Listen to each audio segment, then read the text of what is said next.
Salam dünyanın arkadaşlarki körümenler, hazır qatınlar xayrlik bolsun. Mening ismim Muzaffer. Bu videomda men pulning mahiyati, ya'ni pul tepishning haqiqiy mahiyatini so'zlab o'tmoqchi. Hammalarning yoqtirib ko'rishingizni umid qilaman. Hozircha mening YouTube kanalimga ergashmagan bo'lsangiz, mushu videoning o'ng tarafidagi abona bo'l degan bosib qo'ysangiz, kanalimga ergashgan bo'lsangiz va har haftalik yaxshi mazmunlardan xabardor bo'la olasiz. Sizning qo'llashingiz mening uchun eng chong ozuq. Burunqi videolarımızda biz pulni yig'ish, almashtirish, o'lchash, qimmat saqlash quroli degan to'q. Pulning kelib chiqish tarixiga va hikoyasiga qiziqsangiz, mushu videoni ostidagi tushuntirishga pul degan nima degan videoni qo'yib qo'yman. O'xshashdan mushu videoni ostidagi tushuntirishni ko'ra olasiz. Qimmat deganimiz ko'rgil bo'lmaydigan va tutqul bo'lmaydigan bir fuqum. Shunga insonlar bu qimmatni o'lchash va shakllantirish uchun pulni ijod qildi. Ko'rgil bo'lgan, tutqul bo'lgan bir qimmat shakliga olib keldi. Masalan, qo'limdagi mushu bir botulka suvni misol qilib bersam, bu botulkaning ichidagi suv bo'lsa qimmat, botulka bo'lsa pul. Chunki bu botulka bo'lganligi uchun buning ichidagi qimmatning qanchalik ekanligini bila olamiz va o'lchay olamiz. O'xshashdan tuta olamiz va kimga bergimiz bo'lsa bera olamiz. Haqiqiy pulga yaraydigani buning ichidagi qimmat. Teshidagi botulka bo'lsa pulga yaramas. Shunga pulning o'zi bir qimmat bo'lmoqcha pulga yaramas. Tariximizda hozirgacha pulning nurg'un ifodalash shakllari bor. Burun zamonlarda qulul qoplari pul bo'lgan. Keyin bo'lsa oltin, kumush, mis o'rnini oldi. Ondan qog'oz pullar, tengi pullar va bank hisobingizga saylar o'rin oldi. Hozir bo'lsa Bitcoinga o'xshash muhim pullar chiqishga boshladi. Shunga pul har qanday narsa bo'la oladi. Ya'ni bu botulka sulyo bo'lmasimi, temir yoki mis bo'lsimi bo'laverdi. Lekin ichi qo'yilgan narsa o'zgarmaydi. Mangu bir qimmat shaklida bo'ldi. Unda bo'lsa qanday pul tepish va pul tepishning qurollarini ko'rib chiqaylik. Odatda biz pul tepishning eng oddiy qurolini emgak deb o'ylaymiz. Amaliyotda pul tepishning eng muhim quroli bo'lsa ishonch va inovat. Ya'ni fransuzchada biz buni Xinyun deymiz. Inovat deganimiz ishonch. Ya'ni ishonchning o'lchami. Insonlar ishlatadigan inovatlik kart nimadan ustida qurilgan? Ishonchdan ustida qurilgan. Shunga inovatingiz qancha yuqori bo'lsa, pul tepish iqtidoringiz shuncha kuchli bo'ldi. O'xshashdan inovatingiz qancha tuvan bo'lsa, kirim iqtidoringiz shuncha tuvan bo'ldi. Unda qolsa ko'pchilikka bir nechta misol qilib beray. Masalan, siz kamera, ya'ni apparat sotib olmoqchi. Asosiy maqsadingiz bo'lsa rasm tortish va film kelish. Bozor chiqsiz va nurg'ulg'an kameralardan birini tanishingiz kerak. Hozir ko'pinchimizning kallasiga Canonning apparati kelgan bo'lishi mumkin. Masalan, siz Canonning apparatini tanladingiz, Sonyning apparatini tanlamadingiz. Nimishqa? Chunki Canonning apparati texim ishonchlik. Shunga Canon shirkatiga pul topqizgani faqat uning mahsulotining sifati va qimmatidan emas, balki ko'plagan insonning uning bo'lgan ishonchi. Yana bir texim oddiy misol qilib bersam, masalan, insonlar bankaga berib qarz oldi. Bankadan qarz olishingiz va qanchalik miqdorda qarz olishingiz nimaga bog'liq? Inovatingizga va ishonchga bog'liq. Siz do'stingizdan qarz so'ragan vaqtda o'xshash. Sizga bo'lgan ishonchi bo'lsa qarz berdi. Inovatlik qimmatingiz qancha yuqori bo'lsa, shuncha ko'p qarz ola olasiz. Shunga ishonch va sizning inovatingiz pulni o'ziga tortadigan bir xil qurol. Ko'pinchimizda inovatlik kartasi bor. Inovatlik kartasini nimishqa inovatlik kartasi deydi? Chunki u sizning inovatingizga vakillik qildi. Fransuzchada biz buni Xinyun deymiz. Normalda siz inovatlik kartasi bilan yanchiqingizdagi pulni xashlamay turib bir narsalarni ola olasiz. Chunki bu yerdagi inovat pulning kuchini ko'rsatadi. Shunga inovat va qimmat o'xshashdan kuchli. Shunga pul tepishning asosiy quroli va pulning mohiyati ishonch va inovat. Garchi bizning emgakimiz qimmat yarata oladi. Ammo bu qimmatni pulga almashtirish uchun ishonch bo'lish kerak. Ko'pincha insonlar pulning mohiyatining ishonchdan kelganligini bilmaydi. Shunga jon chiqicha emgak kuchi orqali pul topadi, oxirida tuzuk pul topolmaganligini his qildi. Pul tepishdan burun avval inovat va ishonch tepish kerak. Masalan, siz bir shirkat qurdingiz va mahsulot yoki mulozima ishlab chiqarsiz. Agar sizning jamiyatda ma'lum bir darajada inovatingiz bo'lmasa va yoki bir donqingiz bo'lmasa, kishilik munosabatlaringiz keng doiralik bo'lmasa, mahsulotingiz qanchalik yaxshi bo'lib ketsa-mu tuzuk sota olmaysiz. Dangliq shaxslarga tunishtirishingiz, ularning qo'llashi orqali tunishishingiz lozim. Hozir jamiyatimizda cho'lponlar unumi deb bir logika bor. Undaqda nimishqa bu cho'lponlar bu mahsulotlarni sota oladi? Siz sota olmaysiz, chunki uning inovat yuqori. Iste'molchilar uning ishini sizga ishonmaydi. Agar siz cho'lponlarni ishlatmayman, o'zim sotaman desangiz, sizning bu mahsulotingiz haqiqatan bak yaxshi bo'lsa va o'zingiz bo'lgan ishonchingiz nihoyat yuqori bo'lsa, sizning bu mahsulotni setish vaqtingiz uzargancha inovatingizmi yuqorilapmaydi.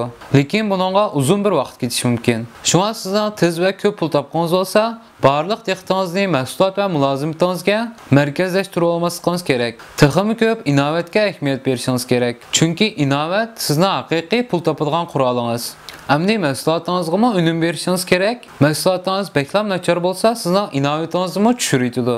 Qanchalik yaxshi mahsulot ishlab chiqaran, hozirgi tor cho'lponlarchilik sota olmaysiz. Chunki hozir jamiyatimizga tor cho'lponlari iste'molchilarning ko'nglida texmi ishonchlik. Albatta bu tor cho'lponlarimi o'zlarining inovatini zadalaydigan mahsulotlarni tanishtirmaydi. Shunga ular vakillik qiladigan mahsulotlarni astoydillik bilan tanlaydi. O'xshashdan mahsulotlar yaxshi setilganda va qizg'in qarshilikqa uchraganda ularning inovati texmi yuqorilapmaydi. Yana bir xil misol qilib bersam, masalan, taratquliq setish, ya'ni transhow va bevosita setish, jishow. Taratquliq sotuvchilar bilan bevosita sotuvchilarning mahsulotlari normalda noma'lum, ya'ni bek danqi bo'lmagan mahsulotlar. Undaqda bular bu mahsulotlarni sizga yuqori baholarda qanday sota oladi degan vaqtda, avval sizning kallangizda bu mahsulotning inovatini qurib chiqadi. Bu mahsulot tasdiqdan o'tgan, tajribalardan o'tgan, undaq yaxshi, bundaq yaxshi deb. Ondan siz bilan o'zing o'tirsida inovat barpo qildi. Sizni tomoq taklif qildi, o'ynatqilab burdi. Bundaq bo'lganda kishilik munosabatdagi ishonch barpo bo'ldi. Mahsulotdagi ishonchmi asta-asta barpo bo'ldi. Ondan siz uni mahsulotini sotib olsangiz va uning bilan hamkorlashgan bo'lsangiz va boshqalarga ham sotishga tirishsiz. Sizlarmi biz bilan birlikda pul topishingizni umid qilamiz deb o'zining gruppasiga akirib oldi. Agar bu shaklda tunishtiringiz bo'lsa, haqiqatan yaxshi va ishlatgan bo'lgan narsalar bo'lsa, yordam qilib setishib bersangiz bo'ldi. Lekin tunishtirgan mahsulotda yolg'on bo'lsa, odam aldaydigan bo'lsa, aldamchilikqa va qo'ymuchilik kirdi. Aldamchilik, qo'ymuchilik bo'lsa, qonunsiz pul tepish yo'li. Mayli qonunli bo'lsin yoki qonunsiz bo'lsin, har ikkisidan o'xshash bir maqsad bor. Sizning ishonchingizga erishish. Lekin aldamchilik deganimiz sizning inovatingizni aldash va ishonchingizni aldash. Qonunli pul tepish bo'lsa, sizning ishonchingizni erishish va ishonchingizni qo'lga keltirish.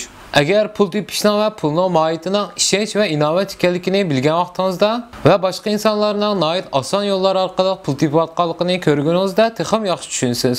Agar siz mahsulotingizning sotilish sur'atini oshirmoqchi bo'lsangiz va pul tepish sur'atini tezlashtirmoqchi bo'lsangiz, eng muhimi har xil usulda e'lon berish.